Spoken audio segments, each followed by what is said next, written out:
Shall we begin? Football Feast. Fire away.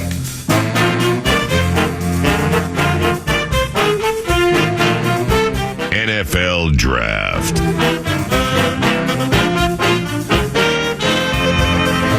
Ooh! You homer!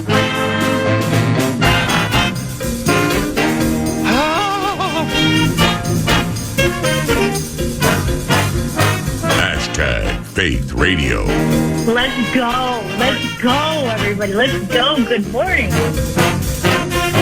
I'm a kid, so I call it KFAN. Hold on to your butts.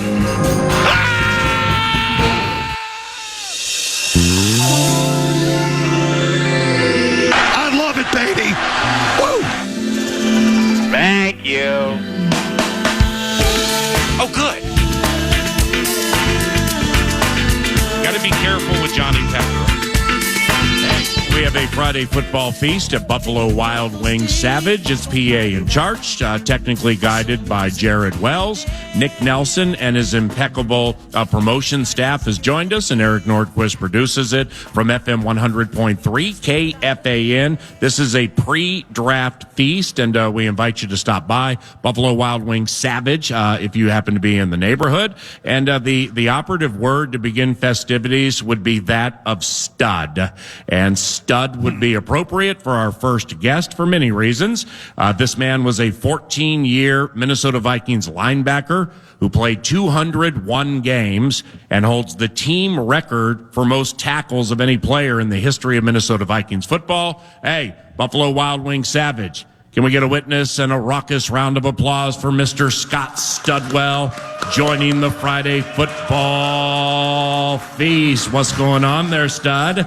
Well, it's early in the morning, and I see some people in here are having a beverage or two. So good for them, and it's nice to be here with you. You too. On a Good Friday morning, and to be honest with you, it's the anticipation of this draft is first and foremost in a lot of people's minds. What about yours? And former director of college scouting for the Minnesota Vikings after the illustrious career, and that was like 4 or 5 years ago.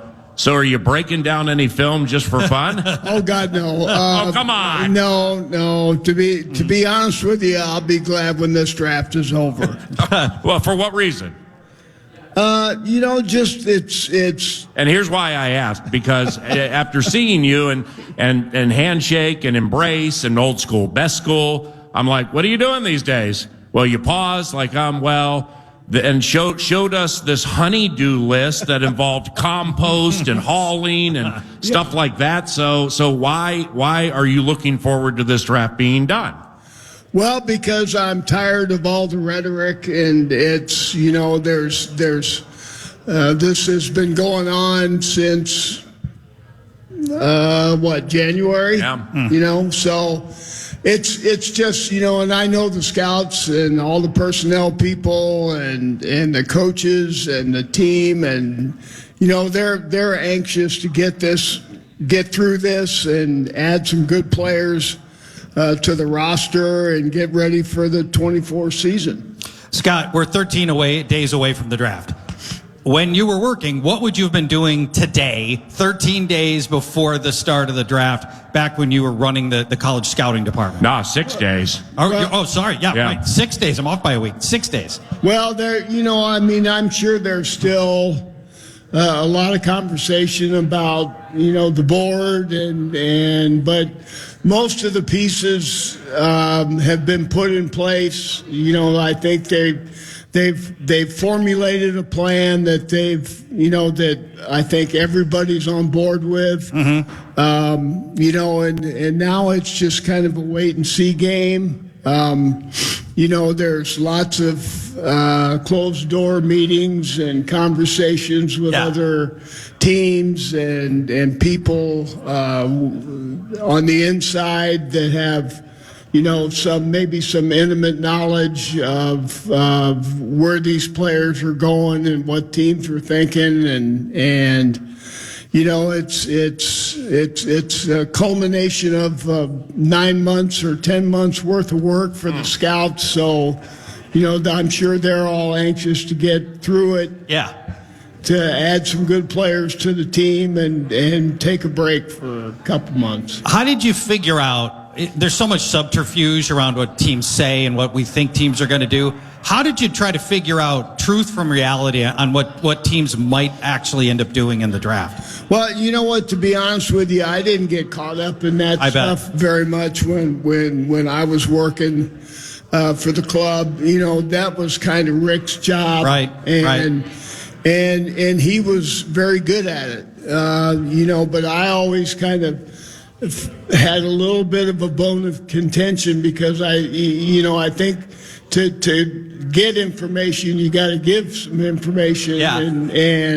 But I know he was smart about it, and it was. I was kind of the philosophy that if there's a player there that you really like, take him. Yeah, go get him. But he liked the picks, he liked the trades, he liked, and that's sometimes they work, sometimes they don't. So, it's a crapshoot at best, but typically you're trying to take the best player for your football team, and then you go from there. So was it? There had to be frustrating moments throughout the years where you've identified players that you really, really like, and they're there for the Vikings, and for whatever reason, they don't take them. Either they trade out of that spot, or they just take somebody else. That's got to be a difficult part of the job as a college scout, and when there are players you love on the board, and they're there, you could bat them, they didn't go that way. Well, and that happens. Yeah, part of the job, right?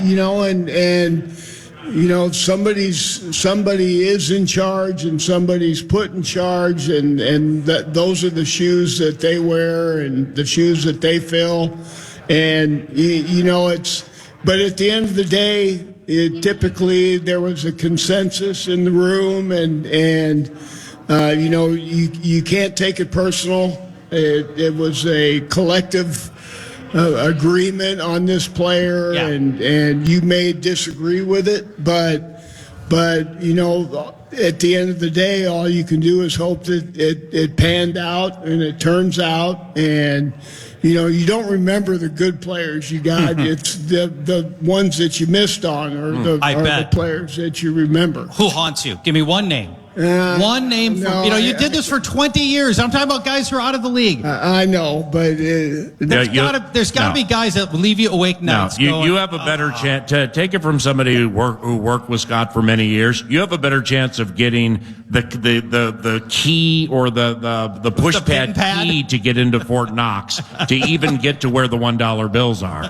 than getting information from Scott, who, by the way, when he retired from the Vikings as director of college scouting after the football career, I mean, seriously, 42 years with the same team. Can I get a witness for that? 42 years.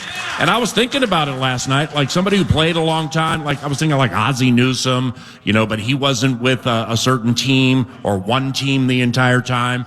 But 42 years with the same team. Do you know of anybody who played in, say, the 80s or 90s and then worked with the team doing whatever and, gets up there around 42? I couldn't think of anybody.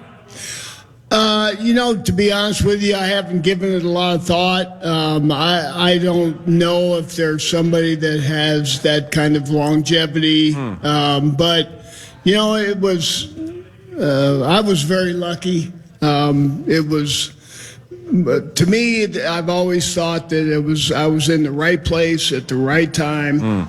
I came into the league at the right time. I went to a team that I really didn't follow growing up. You were a Bears fan? I was a Bears and a Cardinals fan, just because of the proximity where I grew up. But not the Chicago Cardinals. You're not that old. No, the St. Louis Cardinals. I got you. Jim Hart, Conrad Dobler, yes, sir. Yep. Terry Metcalf. Yep. So Stump Mitchell, Livonia Stump Mitchell. You got a better memory than I do, right? So it's been a blessing. Yeah. It's I can't thank the Vikings enough for what they've done for me and my family and my career, and you will rarely ever hear me say a bad word about it. Now, you mentioned you guys were talking about scouting, and you finish your 4-decade plus career as director of college scouting for the Vikings. So the life of a scout during a college football season. I mean, frequently there are a lot of jobs, like when you look back at general managers and personnel people and directors of college scouting, it started as a regional scout and then maybe moved to a different form of a regional scout, different part of the country. And then hopefully for them, they ascend and become, like assistant in personnel and then eventually a general manager. But like the very formative beginning stages of a scout, how I don't want to say how difficult can that life be, because I'm sure a lot love it, but what is that life like? Well, it's being away from your friends and family for honestly about probably 10 months a year. Being on the road over a couple hundred nights a year. It's a lot of work, and the game has changed a little bit. As far as I'm concerned, not for the better. With the new NIL, NIL, and the NIL, and the changes in the college game. These scouts anymore, they'll go into a school that typically might have 5 prospects, and all of a sudden at the end of that day at that school there's 20. Yeah. And just because of the eligibility issues and the unknowns on their rosters as well. So it's a long day at every school. It's gathering information, evaluating the players, and I don't know how to, quite honestly, how they can evaluate 20 players in 4 or 5 or 6 hours at a school. So they're having to do it at home. They're having to do it at the office. There's, I just think it's a lot more time consuming but it's, so the rules and the game has changed, but it's a tough job. But if you love the game of football and you love being in the NFL, then quite honestly, it's a privilege and a great job to have. So when you talk about, the decisions that eventually are made and people not necessarily agreeing with them, so that there obviously would be myriad times where scouts here, there, or everywhere would put in a ton of time and, meet with people and just do everything that they would feel is needed to be done to find a sneaky prospect deep in the draft or vet out somebody you're really going to commit to. And then you get to the spot where the rubber meets the road and they go and personnel or general manager goes the other way. Learning to handle that as a director of college scouting, above the people who were doing all the work. I mean, that's a major part of the job, isn't it? Not like taking it personally, right? Well, it's just to add to that, it's frustrating at times. I think personally, it's you have to swallow your pride. You have to know what's best for the team. You have to know your place in that room. And the weight of your grade and your choice and your opinion is just one of a number of opinions on every single player on that board for the most part. And there's somebody else in that room that gets paid to make that decision. Yeah. And that's fine, and that's the way it should be. And the best thing that I came out of working with the Vikings is that typically that's the way it worked. That's the way it was run, and nobody had a problem with it. Right. Speaking of putting grades on players, at the end of the day, so you get all these data points and you're tracking, I don't know, dozens or hundreds of data points on each player. At the end of the day, when you handed off your evaluations to Rick Spielman, at the end of the day, was there did you have a final grade? Like, this guy is an 8.6 or whatever. Did it all roll up into like one number at the end of the day? All of those data points? Yes. He took all the opinions. He took all the grades. He took all the, and eventually, after we would maybe have 900 to 1,100 names on the board. Yeah. And we went through every single one of those names, and we talked about every single one of those players. And, there were, at times there may have been 7 or 8 grades on one of these players, which is typically one of the better players because I bet you put more time into them. Well, you need more people to see them and look at them and evaluate them, Mm-hmm. and so it was tedious. I bet. There were times that people's feelings got hurt, or they had to swallow their pride, but at the end of the day, it's all about getting better. It's all about adding quality people to your roster, and sometimes you need to get lucky, but most of the time you need to know what the hell you're doing. One of the only parts of the entire NFL year process, games, everything else that is not televised is the war room. At some point in your career, you elevated to a spot where you got to be in the war room. Tell me what it's like to be in the war room during the draft. To be honest with you, there's a lot of sitting around. Mm-hmm. It's not as exciting as it looks. It's not as exciting as it looks. Okay. It's when you get close to your picks, obviously the excitement arises. The pressure, I think, builds to a certain extent, but. Mm-hmm. If you do your work and you do your homework and you have them stacked the way you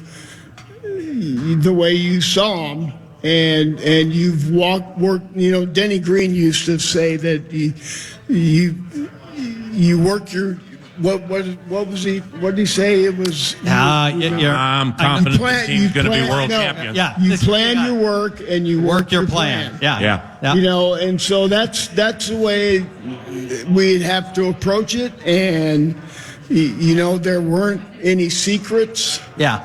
We knew who we wanted, and every once in a while we trade out of the pick or trade up to go somewhere else, and that's above my pay grade, or was above my pay grade. So and you just have to be flexible, and you have to be a team player in that room, and everybody knows what's best for the football team, but it always did work out that way. 10 plus years ago, you guys traded back into the first round to get Harrison Smith. And Harrison, unlike so many players around the NFL, has a decade plus now with the same team. And you know Harrison extremely well, but it's important, like it was for Chad Greenway, like maybe it was for you. Right. It's important for Harrison to finish his career with the same team, and he's closer to the end, obviously, than the beginning. And what an awesome career he's had with the team. Do you happen to remember what you loved about Harrison out of Notre Dame? And do you go back to, say, the Knoxville Christian days when he was a running back? I mean, how far back do the scouts go, or does the intel go? And just overall, what'd you like about him out of Notre Dame, and what have you thought about his career? Well, obviously he's had a phenomenal career. the only knock that we maybe had on Harrison was just his time speed. Yeah. Coming out of Notre Dame but he was one of those players that he was extremely intelligent. He played exceptionally hard. He was very aware on the back end. He could play over the top, but you didn't really maybe want him over the top. But because he really, honestly, the strength of his game is in the box, so to speak. But he proved that he could play over the top in our league. And he was just, he was one of those quality individuals that, had a great persona about him. He was very football smart. He was very football savvy. He had eyes in the back of his head.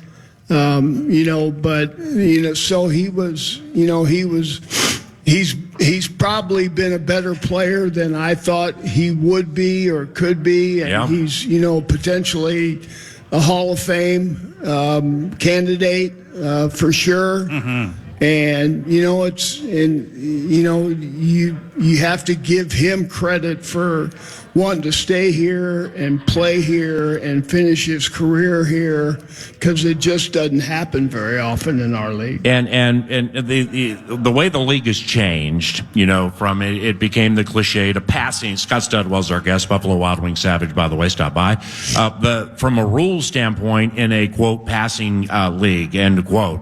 Well, I mean, it's you played in the day. Did you play with Joey Browner? Yes. Okay, so you got Joey Browner, Jack Tatum, what was in the league and maybe finished right around when you started, something like that. I mean, in your division, Fensick and Plank. I mean, the way Fensick and Plank played. And I know you remember 2012, 2013, 2014, very early in Harrison's career. I mean, he would approach a tackle like a heat-seeking missile, whether it was the middle of the field, the sideline, or whatever. And not a big trash talker, would just pop up, go back to the huddle, and do his thing.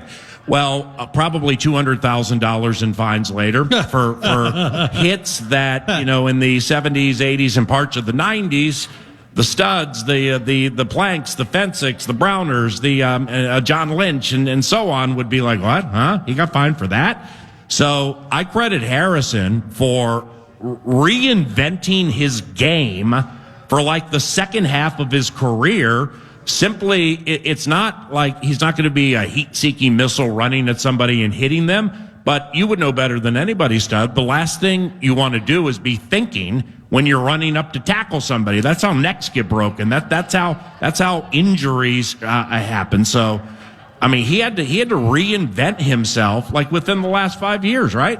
Yeah, he really did, and I guess there's me personally as a defensive player. It's the changes are necessary, but I don't sign off on all of the changes, especially as a defensive player. I think there's.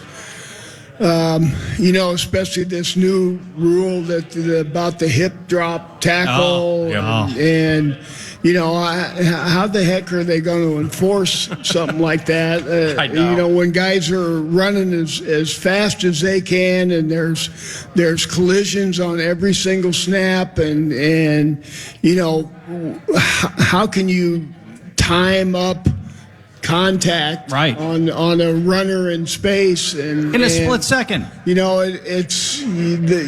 get paid to get these people down with the ball, and it doesn't matter how you get them down as long as you get them down. And there's flagrant hits, but those are also pretty easy to identify. And the intention was there, and so it's hard to govern a very tough physical game. I understand that, but it's you also have to let the defensive players have their way at times, I think. I mean, I'm being selfish here, but it's just, and it's a tough game, and it's physical, and it's fast, and it's athletic, and it's hard to regulate something like that. This is fascinating. And when we first chatted, I know I told you that we were going to chat with you for one segment. I'd like to hold you over for another segment and fire some more questions. You okay with that? Sure. Vikings Immortality, Scott Studwell, ladies and gentlemen, 42 years with the team as a player and eventually director of college scouting. This is Vikings Immortality, and much more to discuss, too. It's PA and Charch feasting at Buffalo Wild Wings Savage. Stop by. Jared Wells produces the show and technically guides us on site. Eric Nordquist is the producer of 9 to Noon. And Nick Madden. Nick Madden and his promotion staff are here to serve you, too. Thank you very much for listening to FM 100.3 KFAN. More with Stud around the corner. But first, we have that cash thing. That cash thing. Thank you, PA. Thank you, Scott Studwell, for hanging out at Buffalo Wild Wings Savage. Awesome opening to the Friday feast. But the Fan and BigDeck.com, they want to give you a chance to put $1,000 in your hand with the National Cash Contest. Go to KFAN.com and enter the keyword check, as in check. 1, 2, 3, check. Use that keyword at KFAN.com and you might win $1,000. Feast returns next.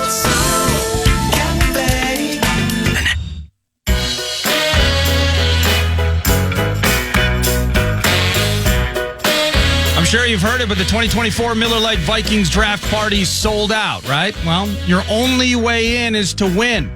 We've done this for a couple of weeks now. Send in your Vikings draft-related talkbacks all day long. If you're selected as the 9 to Noon draft talkback of the day, you're going to win a pair of passes to the Miller Lite Vikings draft party. For a full list of details, what the party's all about next Thursday night at US Bank Stadium, go to KFAN.com, keyword contest. All draft coverage on the Fan, by the way, presented locally by Pep's Draft House Pizza. So hit that microphone, send us those talkbacks. I'm going to play those sporadically throughout the show, and one of you is headed to the draft party gratis. Scott Studwell is our guest of the pre-NFL Draft Friday Football Feast at Buffalo Wild Wings Savage. It's PA and Charch. Now, for those who don't know, Scott was a linebacker for his career, 14 years with the Vikings. And once again, we have Chad Greenway with us pretty much each and every Friday year-round, and Chad's one of the leading tacklers in the history of Minnesota Vikings football. Scott had the most tackles of any player in the history of the team, which is quite the accomplishment, and it triggered me to think about linebackers, specifically inside linebackers in the NFL this day and age. And they're speaking of like Harrison Smith having to reinvent his game and transition. Well, there's been a clear transition over the last, maybe since you guys drafted Kendricks or maybe a little after that. Inside linebackers, I think of inside linebackers, and like a prototypical one would be Ray Lewis, a Hall of Famer. I mean, could run like the wind, big time hitter, and just a very big sculpted guy. Inside linebackers this day and age mostly are smallish and lickety-split, quick and fast. Do you find that to be accurate? And how do most teams use inside linebackers these days? Well, I would certainly agree with you, PA, but it's the game has changed considerably since I was playing, but that was a long time ago. So stop that. I mean, even within the last 4 or 5 years, the value of your back end is speed, agility, coverage, skills. And it doesn't matter if you're a corner, a safety, or a linebacker. I mean, they've got to be able to play in space. They've got to be able to run. The game has changed so much that it's such a passing league now, and there's so many different packages on defense. I mean, how many times would you say the Vikings have their starting base front on the field. It's just not very often. Yeah. I mean, and there's So like a nickel defense, like an extra corner, nickel and about dime. 65% of the time. Yeah, and it's because everybody throws the ball. So it's just. I think it devalues that position to a certain extent, but you've got to get, you're going to have, like for myself, if I go back and say, well, maybe I would have been a first and second down player, but Wow. I would have been out in nickel and dime, and I was towards the end of the career, because that's when we started using a lot of nickel and dime situations to combat 3 and 4 receivers, and so they're kind of getting lost in the shuffle. Yeah. To a certain extent, but they're also, in my opinion, they're very important, because they're the ones that connect the dots between the front and the back end. Right. And so they do have a lot of value. Yeah. Scott, one of the eternal debates involves defensive ends and cornerbacks. Right now, the Vikings really thin at D end, pass rushing, edge rusher, and cornerback. And there's no right or wrong answer, but philosophically, for you personally, do you feel like which one do you sort of attack first? If you need both, the argument would be good cornerbacks can hold their coverage longer. Good defensive ends won't need the cornerbacks to hold their coverage longer, because they're forcing the quarterback to get the ball out of their hand a second earlier. So, do you have a preference for the Vikings going to this draft? They need rushers, they need cornerbacks. What do you think is more important? Which would you attack first, and which hole would you fill first? Well, the big guys make the little guys better, and that's kind of been a philosophy forever, and that's the one that I kind of was taught a long time ago, and now in this game now it's maybe changed to a certain extent. I mean, anymore you have to have at least 4 corners that can play. Yeah. Because there's so many spread systems and personnel matchups, but I like what they've done this offseason with all the UFAs they've signed. I think they've addressed the edge position, whether it's a backer or a defensive end / backer, and they do a lot of things, personnel groupings, and their 34 scheme is so different than the old 34 schemes, and so they're more mobile probably on the edge, they're more athletic on the edge. They may not be as physical on the edge, but those guys, if they can disrupt the rush, or they can disrupt the protection, I mean, they make the back end's job easier, and it's hard to cover these receivers in this game for 4 or 5 seconds. I mean, it's almost impossible. So I've always felt that the people up front make everybody's life easier on the back end, and so I think, and especially if you're a zone team that plays a lot of zone, your corners can maybe not be quite as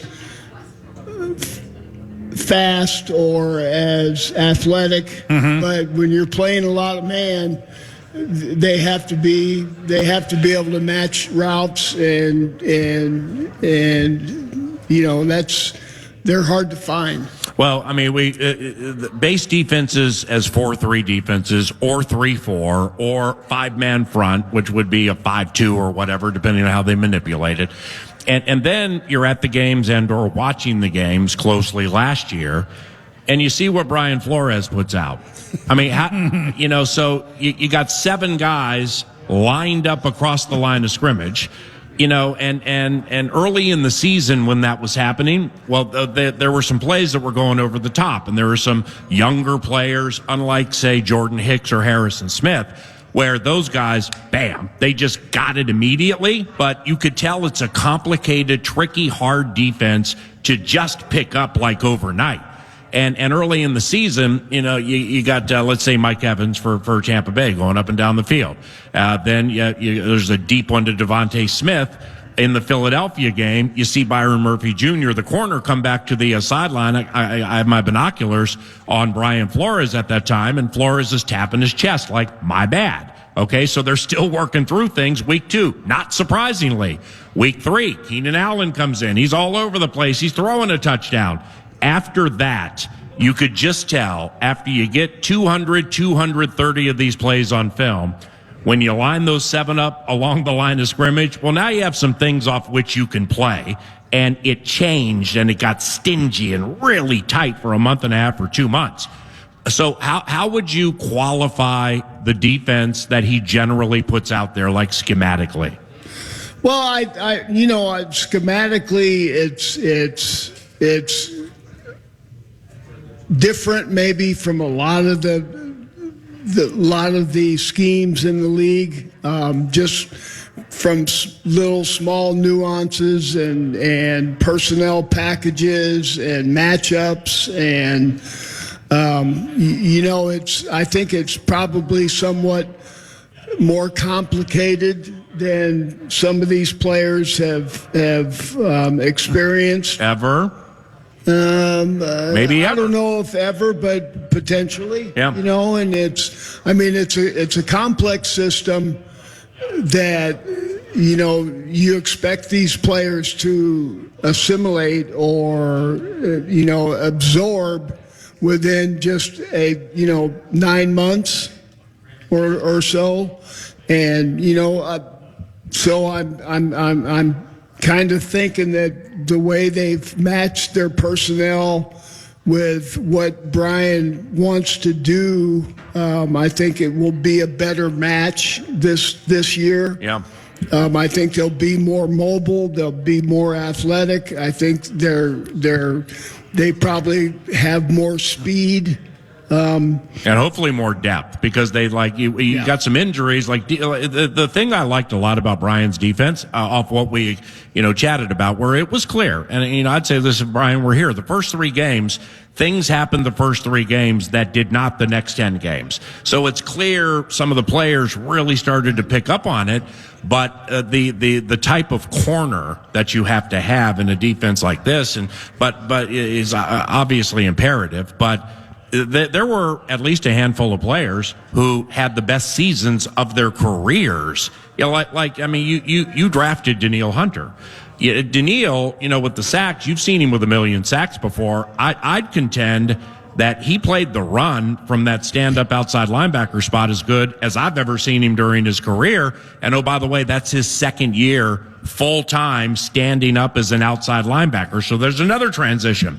But like Harrison Phillips, Jordan Hicks, Josh Metellus, it Cam Bynum to a certain extent. It just goes on and on, where DJ Wanham, before he got hurt, poor DJ too, cost him a lot of money getting hurt with that injury at that time of the year, and you drafted DJ. So in all of that, it's complicated and there would be confusion, but then eventually they get it, and then you have players having the best seasons of their careers, but if they get hurt, fortifying the depth, how key is that, man, with a defense like this? Well, anytime your depth gets threatened, in other words, if you're playing with a bunch of backups and you're playing, especially at key positions, and certainly corner is a very key position in this business these days. But it's I think the players,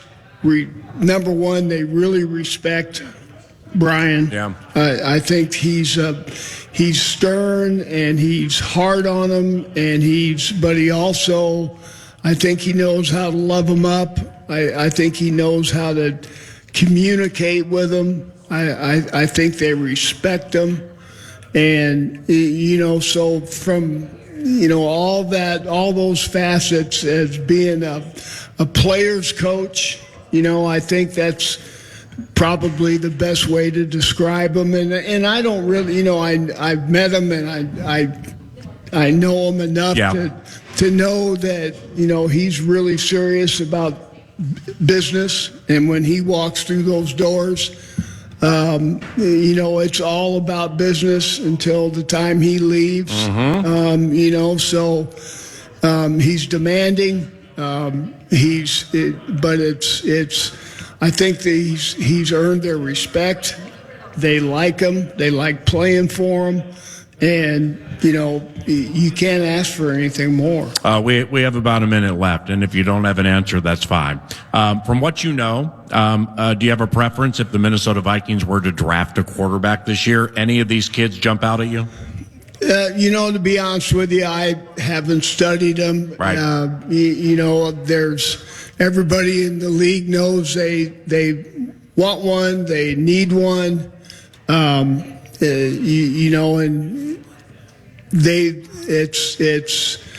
they're going to have to give up a lot of capital probably if they want to go up and get one. But then again, maybe if they can be patient, maybe one will drop to them. But it's a crapshoot whether they can get to them. And I hope they can without giving away the farm. Yeah. But it's the needs there. You can't win without one. And hopefully if they do go up and pick one, they pick the right one. Scott's career in closing was just the common thread was that of high-enders and HOFs that he would play against, man. I mean, Scott's first game against the Cowboys was against Roger the Dodger and Tony Dorsett, Drew and Preston Pearson, Billy Dupree, and so on. In the middle, you hook the 85 Bears. And at the end, you got to tackle Barry Sanders. I mean, all through the entire career, they're just all over the place. To Sanders. You're fantastic, man. I got to miss Barry Sanders. Right, miss him. Right. Hey, thank you, bud. I appreciate you, man. Thanks, Scott. Scott Studwell, ladies and gentlemen. This right here, this is the genuine article. Buffalo Wild Wings Friday Football Feast pre-draft in Savage. It's PA and Charch on KFAN.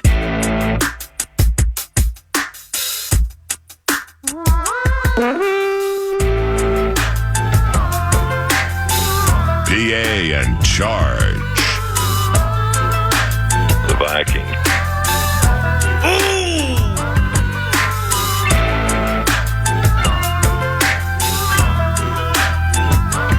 Just listen. 9 to noon. Love catching up with immortality like a Scott Studwell and somebody who was with the Minnesota Vikings while Scott was with the Minnesota Vikings is with us now. A friend of mine stopped by Buffalo Wild Wings Savage. His name is Chad Ostlund. And the way I describe Chad when I introduce him to some of my friends is he was Red McComb's right-hand man. So like my first 4-ish years calling Minnesota Vikings games starting in 2002, when we would fly on the road, Chad was always right next to me, and he and Red McCombs were 1 and 1A, and now Chad has advanced to something called the Football Film Federation, where there's a conference Sunday, April 28th and Monday, April 29th at Mall of America. You can get information at footballfilmfederation.org. And good to see you, brother. Good to see you. Welcome to the radio show. Explain the event and why, as you promote it, football people at all levels are invited. Well, what we're trying to do is educate people on how to film football games the right way. What's happened, and Scott could have probably spoke about this, is he probably watched more film than anything in his job. Yeah. So the importance of having great game film, whether it's at high school or college or pro, means the coaches can do their job. Right now, there's a new policy that's going to be announced today by the NCAA that all levels of football will have tablets on the sideline watching video. Where that's different than the National Football League right now is they see 4 still shots. They see 4 images on the blue Surface tablets that you see on the sideline. They're going to change that next year in 2025. They'll have video as well. So, Chad, is this something for just like people like me, or is this for coaches and people that are dissecting tape? Or is this for people who are filming it? Like how should I be filming the tape if I'm if I'm watching my kid and I'm filming my kid or whatever? I mean, help me hone in on who the audience is for Football Film Federation. Primarily, it's people that film. So at, for example, St. John's, they got a film team. The Gophers have a film team. Yep. In just the Minneapolis or the Minnesota area, we got 90 schools that could drive here, whether it's Mankato or Bemidji or Minot State or St. Thomas or Wartburg. All right, college schools. All college schools. Yeah. But now we've expanded this to high school because of this new rule that's going to come out. These colleges need more and more people, and I don't think most kids realize that this is a potential career. Mm-hmm. The Vikings have had 4 full-time film directors in the history of the club, and currently Nick Miller and their staff, they do a great job. They're responsible for getting all practice film, all game film, all opponent film, all college film together for the scouts, for the coaches, for everyone to look at, and that happens at every level. Even the kids that are at St. John's, they're responsible for filming their practices, getting opponent scout film ready.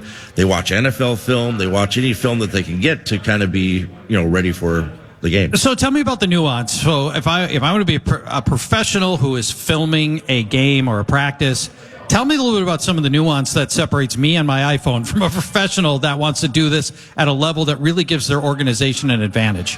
Well, good examples. There's 32 6A schools in Minnesota. If you looked at all of those film or those games last year, there's a wide spectrum of what Eastview is doing compared to what Eden Prairie is doing. Eden Prairie, I worked with them for a long time.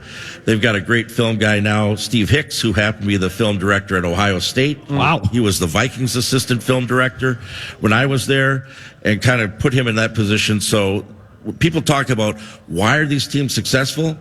Great game film is one of the first things that is important to having your team be ready. Some would say, by the way, going from Ohio State to Eden Prairie is an upgrade. Stop that. Eden Prairie football. Yeah. Right. Well, when you and I discussed this last week about these quarterbacks that are coming into the draft. So Chad approached me and said, if you're ever interested in watching all 22 of Drake May and JJ McCarthy and everybody but Caleb Williams, pretty much because he's going to go first overall.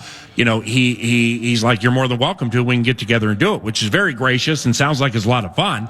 But my response to him is that I don't watch like all 22 or college film, and I have access to it because I just don't know how good or bad the opposing defenses are and or the offensive lines with whom these quarterbacks are playing outside of what I can read, which everybody else can read. So that was very gracious of you to offer, but you have some savant to you when it comes to watching film. So those, whether they get it at NFL.com or they pay for a different service, those watching it, like what are some keys that you look for when you get the overhead or the sideline angle or the end zone angle of all 22, say from a National Football League game? Like when you go back and forth, like what are you looking for? Well, I'll give you a good example. When Bud Grant watched film, and when I say film, it was literally 16 millimeter film because the NFL was 1920 to 1985 was 16 millimeter. Wow. Then in 86 it became Beta SP, which is familiar what Care 11 and those type of news organizations would use, and then they've graduated to a whole digital file. But Bud would tell me when he'd watch the game film, he'd watch it one time through, and that was it. And by watching it one time through, he can get some general impressions. And he said, if I watched it twice or 3 or 4 times, those rarely change. Now you have the technicians, whether you have, the Jerry Burns on offense or John Michaels offensive line, they're watching that angle, for example, over and over and over and getting the finite details and grading people and looking at it. So they have a better idea of what they're looking for from that standpoint.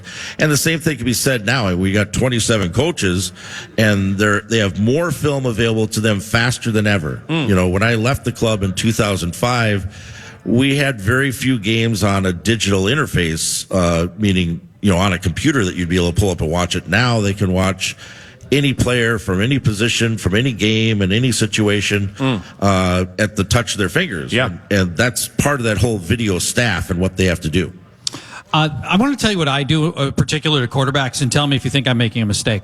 If I want to break people, and this is such a big quarterback draft for the Vikings, I've done a lot of quarterback drilling down on Drake May and Jaden Daniels, J.J. McCarthy, and Penix and Nix and Rattler and Pratt. I watch them twice, and I watch once is below the waist and down. I'm watching the footwork. I'm watching how do you plant, how do you move, and then I watch once from the waist up, and I watch the same thing the waist up, and I'm looking for the release, and I'm looking for the head, and I'm trying to follow. Is this guy making his progressions? Is he looking off a player when he breaks out of the pocket? Is he looking downfield? What's happening? So that's how I'm doing it. But I've never been trained to do that. That's just my approach on quarterbacks. What do you think? I think that's a great approach. I mean, that's something that interesting. The Packers did years ago is when they had Tom Clements as their quarterback coach. They filmed Aaron Rodgers the whole offseason, and this is documented somewhere, but he changed his entire delivery over a summer because of how they filmed, documented that, went through it. So interesting. It's nice to hear that you're doing it from that perspective. And really, I think if you ask the scouts or you ask each individual scout how they do it, they may have been trained. I mean, Scott worked under, Frank Gilliam and Jerry Reichow, and they had a specific way of doing it. And I think, they might have gone over that with him, but he and other scouts, I think, get comfortable with a certain, routine. Mm-hmm. I'll ask Brian Gutekunst a lot of times. Brian, most people don't know this, but he played football at Normandale Community College when I was coaching there in 1990. Did not know that. Wore number 7, and then he went on to play at lacrosse, so another Division III guy that has gone way up. But I asked Brian a lot of times, when you're going into these schools, what do you look at? And he said it's the ease of looking at film, how quickly you can look at film, and then getting those tips from coaches on the coaching staff that might tell you certain things, and then you go back and watch those particular characteristics that they've talked about. With the conference and the Football Film Federation, again, it's footballfilmfederation.org. Footballfilmfederation.org. And at Mall of America, Sunday, April 28th, and the next day, the 29th, at Mall of America. Lastly, what else can we share about why football people at all levels should stop by? And the website, footballfilmfederation.org, what can people access there? Well, they'll see the itinerary of what's going on. The greatest thing is if people want to get involved in filming games in your local high school, they all want somebody. I mean, it's, they might have students doing it, but for the most part, it's adults. Like I talked about Steve Hicks, for example, at Eden Prairie. That's kind of their secret weapon. If you have great film, you can do it. Now, anyone can do it. There's no magic to doing it. It's a matter of having the right equipment, following a recipe card, and putting it together. And that's the primary motivation of the convention. And it's a national convention. We'll have people from Florida, San Diego. Guy called me today from Connecticut. He's sending, his 2 filmers, 2 girls with a chaperone, to come and learn because they want to have better game film because they know that that's an advantage that they can control. It's the one thing that people don't talk about is we spend a lot of time talking about opponent scout, but self-scout is the most important thing that you can do in football because you control it. You get to decide what you want to look at, how you want to look at it. And, but if you don't have the film and they're not on the all 22 or the end zone shot, it's hard to make corrections. Well, great luck with the conference, and thanks for stopping by, my brother. Thanks for having us. That's Chad Ostlund. It is, once again, footballfilmfederation.org. Feasting at Buffalo Wild Wings Savage on KFAN.